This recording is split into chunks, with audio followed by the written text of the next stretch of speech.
चुनाव से पहले भारतीय जनता पार्टी षड्यंत्र करना चाहती है चुनाव से पहले, और उनका लक्ष्य पहले दिन से रहा है कि समाजवादियों को कैसे बदनाम किया जाए,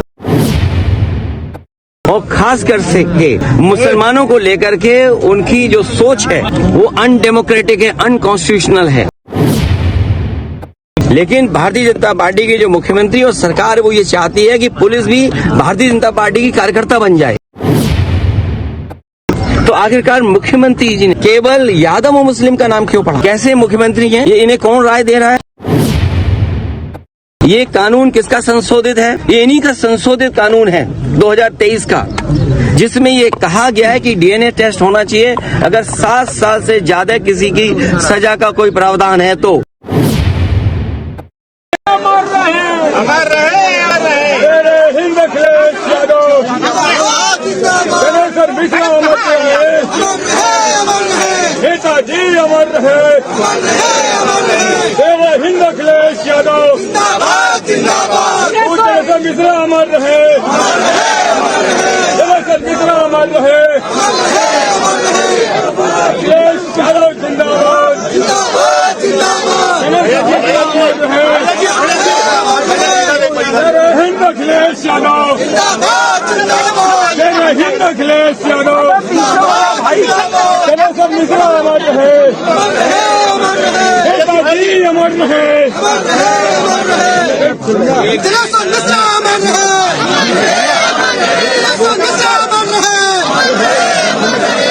यादव जिंदाबाद, मोदी पार्टी जिंदाबाद,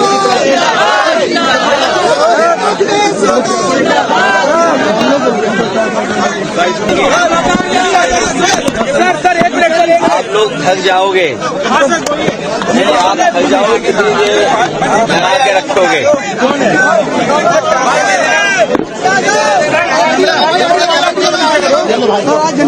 जनेश्वर मिश्र जी को हम समाजवादियों ने बहुत करीब से देखा है।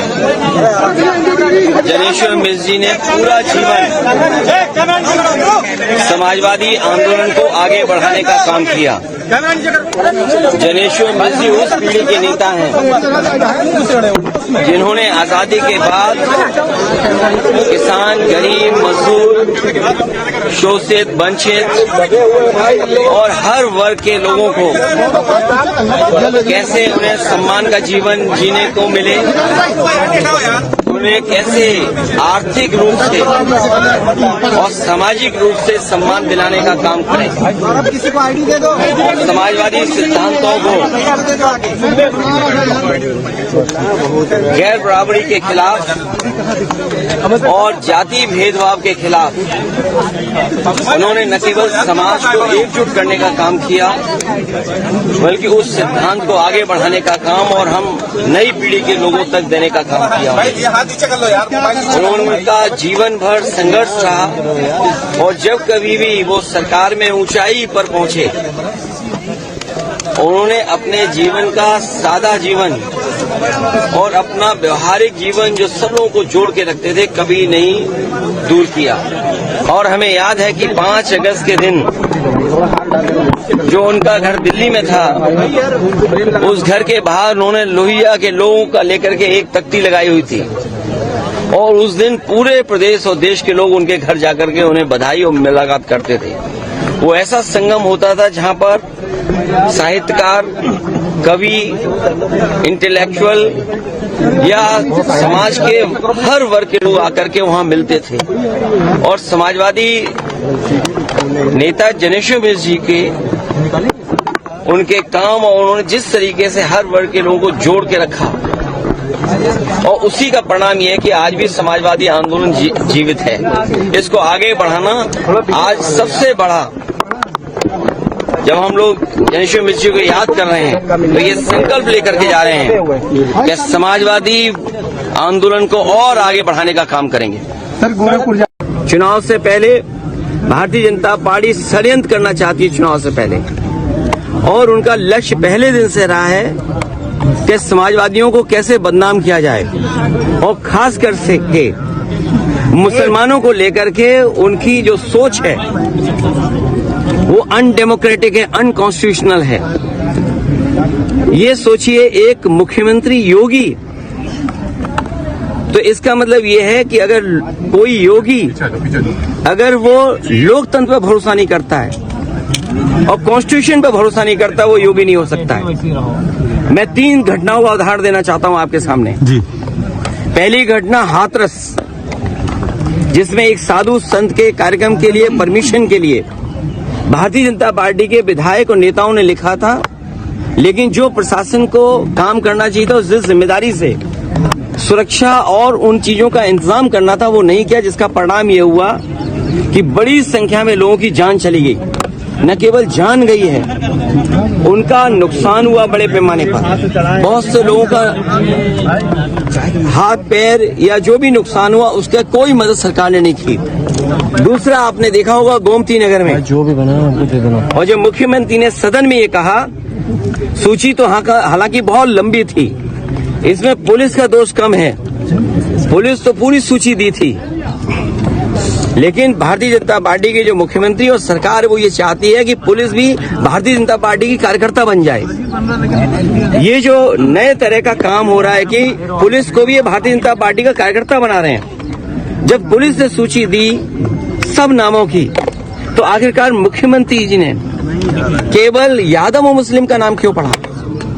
और सच्चाई पुलिस भी जानती है कि जिसमें कि यादव का जिसका नाम लिया है, सुनने में आ रहा है कि वो फुटिंग में नहीं था, जो कैमरे की जो तस्वीर है उसमें नहीं है, वो कैमरे में नहीं था, क्योंकि वो चाय पीने गया था और पुलिस को यादव मिल गया, इसलिए उसको जेल भेज दिया। मैं आपके सामने कहना चाहता हूँ, ऐसे लोग जो कानून का उल्लंघन कर रहे हैं और भारतीय जनता पार्टी के कार्यकर्ता बनकर के काम कर रहे हैं, जब कभी भी सरकार आएगी ऐसे अधिकारियों के खिलाफ भी कार्रवाई होगी। तीसरा उदाहरण अयोध्या का, जिसमें कोई पॉलिटिकल पार्टी, अगर समाजवादी पार्टी ये बात कहती है कि डीएनए टेस्ट होना चाहिए, कैसे मुख्यमंत्री हैं ये, इन्हें कौन राय दे रहा है?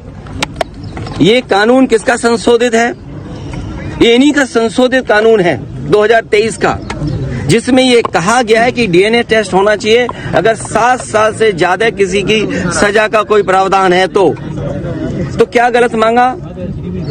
और उनके परिवार के लोग कह रहे हैं, और वहां भी पुलिस सच्चाई जानती है, हमारे पत्रकार साथी भी जानते हैं सच्चाई। वहां की पुलिस जब बीजेपी के इशारे पर और वो सच्चाई से अगर काम करना चाहते तो उन्होंने क्या किया?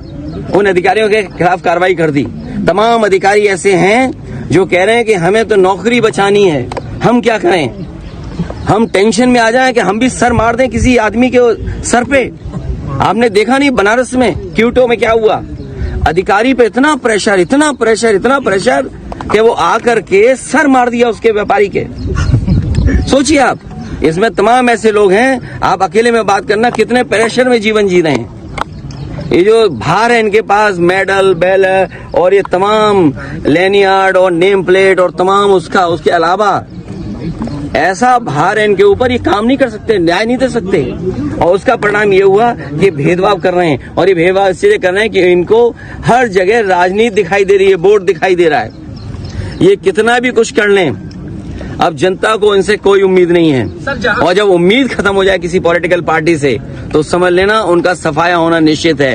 ये जो हारे हैं, इतना बुरा हारे हैं, जनता इससे भी बुरा इन्हें हराएगी, तभी इनका इलाज हो सकता है। एंग्लो इंडियंस की लोकसभा में और विधानसभा में एक सीट हुआ करती थी, उनका रिप्रेजेंटेशन था। इन्होंने जनगणना करा ली फर्जी, इन्होंने फर्जी जनगणना कराई और फर्जी जनगणना करा करके एंग्लो इंडियंस की एक सीट ले ली, छीन ली। अभी सुनने में आ रहा है एक मंत्री जी चिल्ला रही हैं कि आरक्षण खत्म हो गया।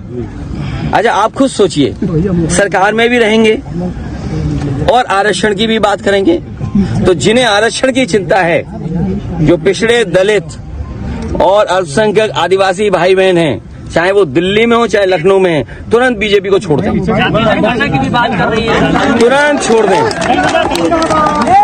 और ये भाई जाति जनगणना एक स्टूल किट नेता हैं, वो बहुत किट कर रहे हैं, किट। मुझे लगता है उनका ऑफर मुझे खत्म करना पड़ेगा। सुनने में आ रहा है कि जो स्टूल किट मंत्री हैं ये उधार पे बैठे हुए हैं, उन्हें हुक्म मिलता है तो कभी इधर कभी उधर कभी उधर कभी इधर। कम से कम इन्हें कास्ट सेंसस की बात करनी चाहिए, जाति जनगणना की बात करनी चाहिए, और जो आरक्षण खत्म हो रहा है उसके बारे में बात करना चाहिए। हमारा जो साथी कह रहा है सहारनपुर में जिस तरह की घटना हुई है, पीलीभीत में एक महिला खेत पे गई, उसके साथ गलत घटना हुई। आज सुनने में आ रहा है अयोध्या में भी घटना हुई, और कन्नौज की मैं बता दूं एक दलित समाज की बेटी, उसके साथ जो घटना हुई, और पुलिस और बीजेपी के लोगों ने मिलकर के एक झूठी कहानी बनाई, उसे पेड़ पे लटका करके बताया कि पेड़ पर वो अपनी आत्महत्या की, और उसका पोस्टमार्टम नहीं हुआ। ये पोस्टमार्टम किसकी वजह से नहीं हुआ है? वहाँ के बीजेपी के नेता हैं जिनकी वजह से पोस्टमार्टम उस बेटी का नहीं हुआ है। हम तो आपके तरफ से मांग करेंगे कि जिस बेटी को पेड़ पे लटकाया गया था कन्नौज की, जिसका पोस्टमार्टम नहीं हुआ, उसका दोबारा पोस्टमार्टम कर करके, और जो उसके बीजेपी के कार्यकर्ता नेता शामिल थे उन पर भी इसी तरह बुलडोजर चलाया जाए।